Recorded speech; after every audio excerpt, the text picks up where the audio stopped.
welcome to episode 5 of Building the Boss Board. I have been ever so excited to show you what's going on here in episode 5. So what we have here, kind of like basically every episode so far, except for episode 1, has been mainly focused on a particular buy or purchase. Obviously, we can go on and on about, single pedals and what they all do, but part of what I want to do here, as you've seen, especially with the last episode being 2 parts, that I want to tell the story of how I came about some of these pedals. Building the boss board, yes, that's great, that's wonderful, that's why we're here, but we also want to learn about pedals. But again, I want to document, what I've come across and how I came across them. So this, I call this the working man's boss board. So we've got 4 pedals here today, 3 of which are pretty beaten up and somewhat customized. So a gentleman named Andy, what a cool name, right? Was listed this stuff on Craigslist, and I was able to pick these up for $50 per pedal, and the little pedal board was definitely a nice little bonus. This is, I think he said it had kind of a, I honestly don't remember what it was, what kind of wood it was, but he custom made it. But what he said was at least these 3 pedals, not so much this one, have seen over 1,000 crummy bars. Any crummy bar you could think of, from Boston to San Francisco and everywhere in between. Over 1,000 shows is what he had said, which is pretty cool. It's cool to hear even a brief story about the life of a pedal. Like, what have they been doing? In the last episode, we had chorus pedals that were owned by a musician who did gig, but they were in absolutely pristine condition, whereas these were mostly powered by batteries all these years and have been beaten to heck. So much so, if you can see on the phaser there, we actually have a pot that was broken off, and what he told me was, thank goodness it broke off on a really cool setting that I've been happy with for quite some time. So I said, that's pretty cool and pretty lucky. So what we have right to left, we do have technically a repeat. This is another Super Overdrive SD1, but this one is made in Japan, and this is dated back to 1982, which is very cool. Did not yet get the first year that this came out, but this is made in Japan. Even he was trying to upsell the pedals that he had already sold. He's like, these are the ones that people want. And I said, wonderful, I'm interested. Don't exactly know what my settings are right now. As you can see, the knobs have been removed and or customized. I do have a friend who a new friend who I purchased a pedal from, that is ordering some new knobs, and I believe he's got a new pot coming, so we can mess around with that sucker, which will be great. I'm gonna try to get this one back to normal, so getting that knob back to the center and 2 of this style knob up here. The tremolo, I'm just gonna leave. I think the tone knob is cool. The number isn't accurate or right or anything. Obviously you can hear the pedal when it's on. You figure out where you want it. I think this one's cool. Obviously the super neat phaser. We got the super duper overdrive. Again, these are customized. I'm going to leave that. I think that's cool. And oh, you can't even see that. The super neat phaser down here. But anyway, yeah, I'm going to leave the little customizations, but I want to get more functionality out of it. These 3 knobs work fine. But let's start right to left. Super duper overdrive, if you will, from 82 in Japan. We've got level, tone, and drive. Very simple. It's an overdrive pedal. It sounds really cool. The tremolo is, I guess people would call it like a fancy volume pedal, but basically cuts in and out your guitar's volume signal at whatever rate you want. And kind of the big fancy thing about tremolo is the shape, how you want to sweep it. So we're going to turn this back on.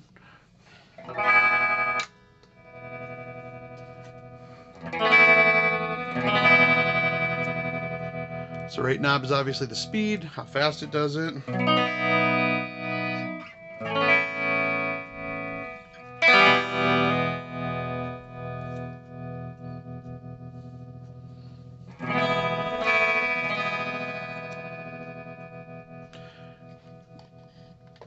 middle knob is, oh, it is called wave. Okay. Kind of hard to see, but on the left side and right side, you've got kind of a pointy wave, and on the other side, you have more of a square wave. So I don't know why they do a pointy. It's, I guess, maybe a little more even. But the more you turn it to the left,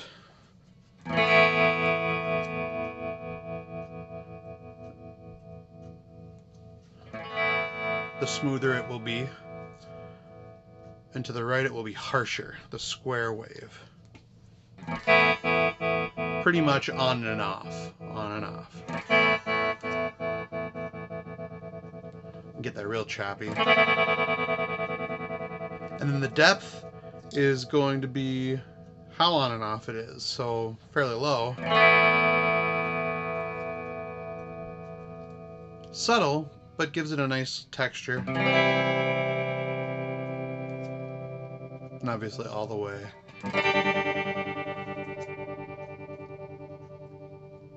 You can make that softer, but still fast.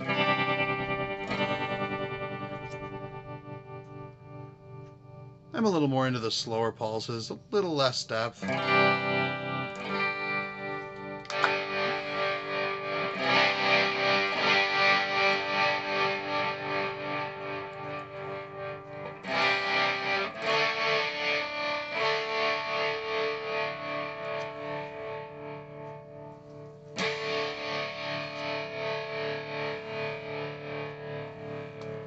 But anyway, moving on to the super neat phaser. The rate is going to be also kind of a speed, so while I have this on,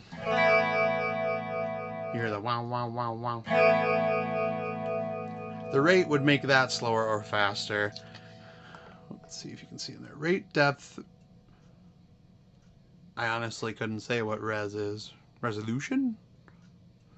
And then mode, there's modes 1 and 2. Unfortunately, this pot does work. I hear these are more, these specific switching, clicking pots are a little more expensive to replace. But so the rate we cannot change right now.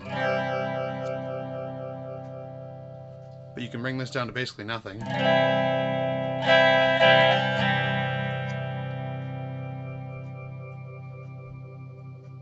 And make this start to get a little crazier. A little wild.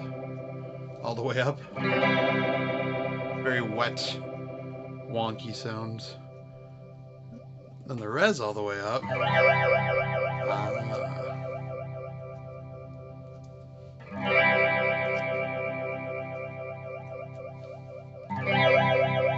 Interesting. And then I believe, yep, we're in mode 1 right now. We can turn that to 2. It really changes the whole character of the pedal, which is pretty insane.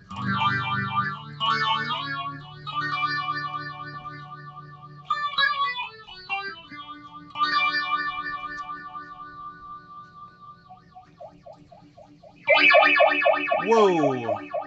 That's that super neat phaser. I think that's the kill setting on the sides here. I'll show you later. We got some more customization.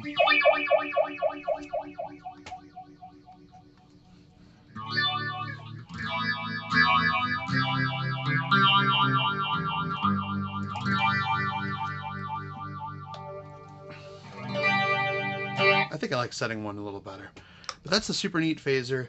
And one thing that's pretty interesting that I've been learning, 60 cycle hum, Ryan, once again, he put a video out recently on his HM2, the heavy metal 2 from Boss, and really, he's loved that pedal for quite some time, and though it's a heavy metal pedal, or at least it's claimed as such, he uses it for his surf rock, and he really likes it. But he found out recently, via some comments in his viewership, saying that he didn't have it powered right. Most of these Boss pedals that we know and love are powered at 9 volts. Some of these older ones are powered with an ACA adapter, which I believe is still technically a center negative, but ACA is a different model, and usually it's up to 12 volts.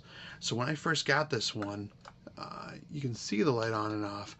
It was exceptionally dim. I didn't think it was on, so I thought I needed that replaced. So fortunately for this project, I just so happened to recently get the Pedal Power 2 Plus from Voodoo Lab. Oh, there we go. And up top here,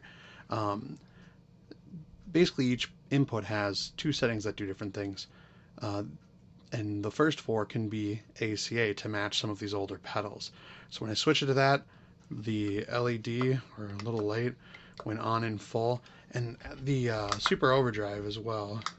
Well, it's not as bright, but definitely got a little brighter switching it to that ACA. Hopefully I'm not damaging the pedals, but from what I can tell, that's the setting they should be on. And this one, this is also made in Japan. This is from 1985. Whoop. Little pop there. I'm not sure what that was. Probably this pedal, actually. A little finicky. But anyway, super cool sounds. Very excited to get knobs on here. I don't think they're going to match, but I don't really care. I want functionality. But I want that pot so I can play around with this more. Honestly, I think these 3 are pretty safe to say that they're going to make kind of the final board. Again, ideally, it should be pretty customizable. Obviously, a board is customizable, but ideally, the board I'm planning on getting for this project should be pretty easy to swap out pedals and try different things. Moving on. This last one is a digital RV3, the digital reverb / delay. So combinations of, looks like, yeah, mode and effect. There are 11 modes on here, which is this knob over here. It goes 1 all the way up to 11. 1 through 3 are different delays. 4 through 7 will mix delay and reverb together. You'll get both. And then 8 through 11 are only reverb. So this is pretty exceptional that both effects, these 2 effects, can be used separately or in conjunction with each other in one stomp box. Obviously, you got to reach down to change them, but that's okay. Haven't done any reading to see what kind of, what types of reverb, like hall plate, spring, or anything like that, or types of delays, because this is primarily, it does say digital reverb, but digital reverb, and digital delay. There are digital delay settings, but I do believe there's at least an analog in there. Feel free to throw any corrections or notes in there, but got to do a little research on, a little more about what exactly this sucker can do. But when it's on, and he said this is probably the newest one, I'm not sure exactly how old, but clearly has seen a lot less love and play than the other pedals, especially that phaser on the back. Nice and beat up, but hey, for 50 bucks you can't beat it. That's pretty cool. Okay, it's still got the overdrive on.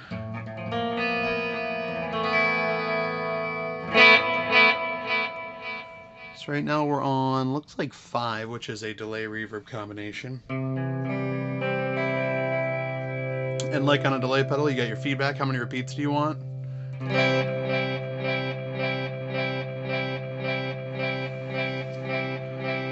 And like most Boss related delay related pedals, you can get that down to 1 repeat, which is pretty cool, especially when you have the reverb in the background. And then delay time.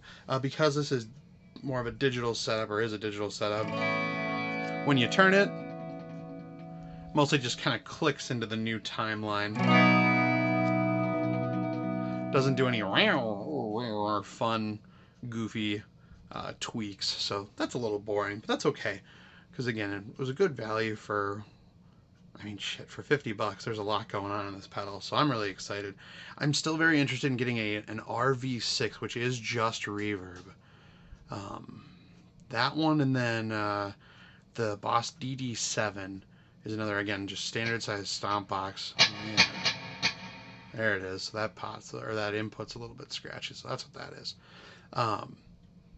As far as kind of getting maybe a better version of each of the modes in here, would be to get an RV6 and a DD7 for reverb and delay. But for the moment, this is pretty cool that it does both. And as we saw in episode 3, the DM2 is probably going to be, again, I don't think anything's technically a mainstay, but I think it, deserves a place on the board for being a classic awesome circuit. But anyway, let's bring this up a little bit. But yeah, the delay time can go. So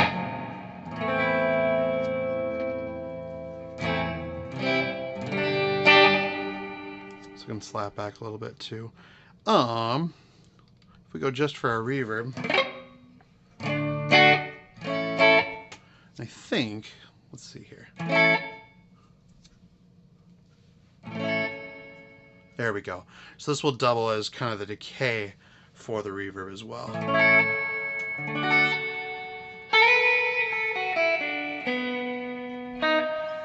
And I think it probably says it on top here. Tone and reverb time. Look at that on the top. Makes sense. That sounds nice.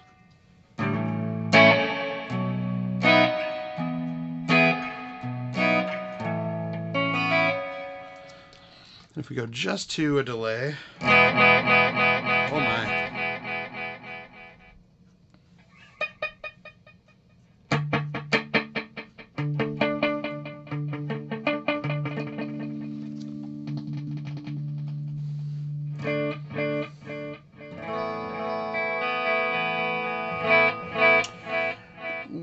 Again, I haven't done the reading on different types of delay, and again, feel free, obviously, do your own research. There are plenty of videos that are a little better put together than what I've got going on, but either way, I'm having a lot of fun learning and experimenting, and that's a lot of what this is about, too, that I've said before, is experimenting, twisting knobs, things like that.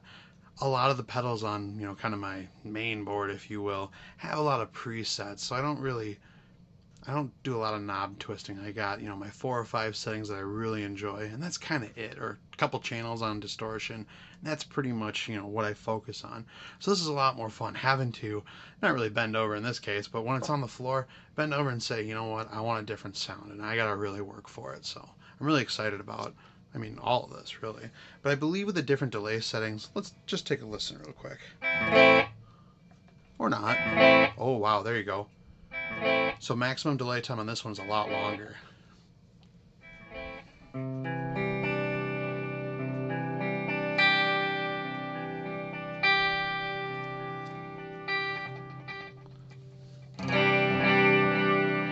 Whereas the minimum delay time is also longer. So that's the fastest this setting can go. And that one sounds a little more analog. Okay, so that one's really fast. Let's bring it all the way out.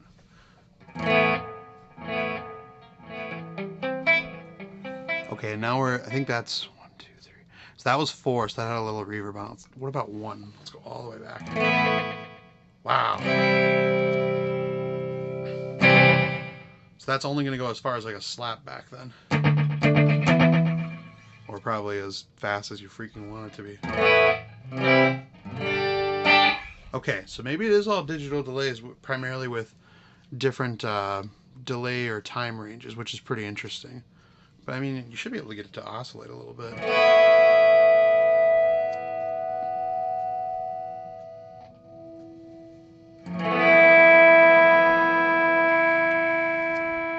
Or at least make a lot of noise. And then the last control, you got the balance. Direct is your dry signal, so no matter how crazy your delay is, you're going to get nothing out of it if you put it all the way on direct, and then mixing it with the effects, so there's the rest of it. But you can do like some other reverbs and delays, I believe, too. You can remove the dry signal, which is pretty cool. So that first chunk was something I did, but you didn't hear it.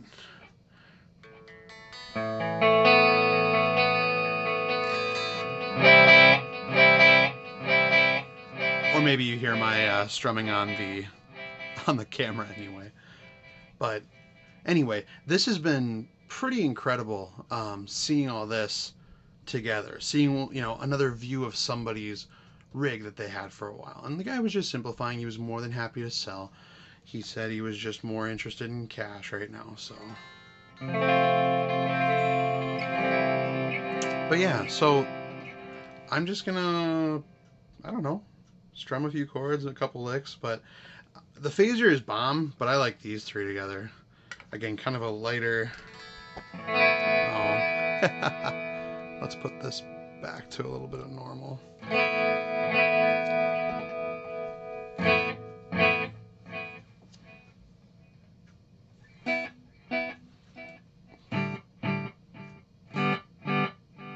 That's fine. But anyway, so thank you for watching. I'm just going to play for a little bit. Not going to do any loops this time because the inspiration out of this board is just pretty incredible. And honestly, it doesn't seem to be a bad thing to do kind of that lower voltage of that 9 volt. And I will say that this one definitely seemed a little smoother now. It does seem maybe a little harsher overall because as far as I know, it's up to full power, and hopefully I'm not totally messing it up or anything right now. But anyway, thank you for watching episode 5 of Building the Boss Board, and I hope to see you next week for more pedals. We got some really cool stuff coming. So thanks, guys.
The last thing I wanted to show you guys really quick, I already unplugged everything, but again, in the just the customization and the fun of buying used gear, it took me a second to figure out, but we got the super phaser, and you can set your phasers to stun or kill, which is kind of funny. So I messaged the guy after I purchased it and said, hey, I got your joke. That's pretty genius. And he said, yeah, I like Star Trek. So anyway, thanks again for watching. Don't forget to like, comment, subscribe. We've got more pedals coming. I'm really excited. And eventually we're going to get to a spot where we can put a bunch of them on one board and, really get to that point where, we have a little bit of everything. We've got that versatility. We've got new patch cables coming, and fairly soon I should have the new board coming. It'll be a couple episodes till we see it. We've got more pedals to get through too. So anyway, have a great night. Bye-bye.